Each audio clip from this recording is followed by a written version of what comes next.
आणि आता लाडक्या बहिणींसाठी सगळ्यात मोठी बातमी आहे. कारण जर निकष डावलून लाडकी बहीण योजनेचा लाभ घेतला असेल तर तुमच्यावरती कारवाई होण्याची शक्यता आहे. तुम्हाला दिलेले पैसे सुद्धा परत सरकार जमा होऊ शकतात. कारण एका महिलेकडून 5 महिन्यांचे 7,500 रुपये परत घेण्यात आलेत.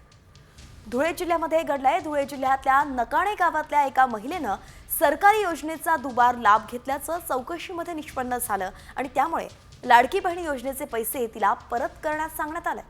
महायुती सरकार सत्तेत आल्यानंतर लाडकी बहिणीच्या अर्जांची पडताळणी करण्याचा निर्णय घेण्यात आलाय आणि आता निकषात न बसणाऱ्यांना अपात्र ठरवलं जाणार आहे.